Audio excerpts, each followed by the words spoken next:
கர்த்தருடைய வசனம். சங்கீதம் 139. கர்த்தாவே, நீர் என்னை ஆராய்ந்து அறிந்திருக்கிறீர்.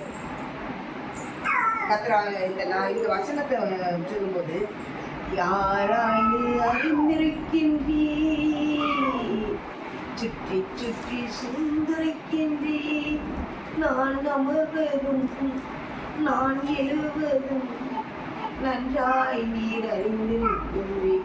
என்னை நன்றாய் நீர் அறிந்திருக்கின்றீர்.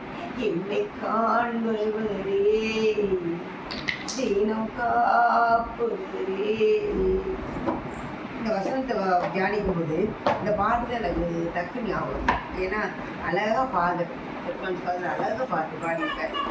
நம்ம ஆராய்ந்து நம்ம அறிகிறவர் தேவன் தான். நம்ம இவ்வளவுதான் நம்ம செஞ்சாலும் நம்ம நம்மளை யாரையும் நம்ம கணக்கு போட முடியாது, அவங்க நம்மளையும் கணக்கு போட முடியாது, நம்மளை ஆராய முடியாது. தேவன் ஒருவர் தான் நம்மளை ஆராய்ந்து அறிந்திருக்கிறோம்.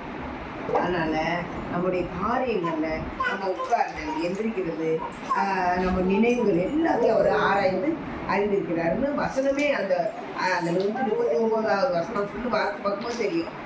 அவர் நம்மளை அவருடைய கரத்தை நெருக்கி என்மேல் வைக்கிறார்.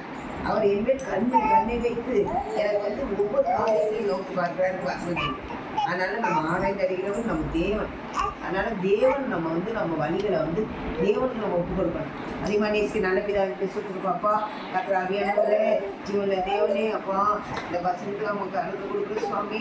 அப்பா எங்களை ஆராய்ந்து அறிந்திருக்கிறதையும் எங்கள் உட்கார்ந்து எந்திருக்கிறேன் எங்களுடைய நினைவுகளையும் எங்களுடைய பேச்சுகளையும் சிந்தைகளையும் அறிந்திருக்கிறேன். கர்த்தராகியானவரே, அப்பா எங்களுடைய ஒவ்வொரு நாளும் தேவன் நம்மளை அறிந்திருக்கிற ஆராய்கிறார், ஒவ்வொரு கண்டிருக்கிறார் என்று உணர்ந்து பயபக்தியுடைய ஜீவியத்தை ஓடும். நல்ல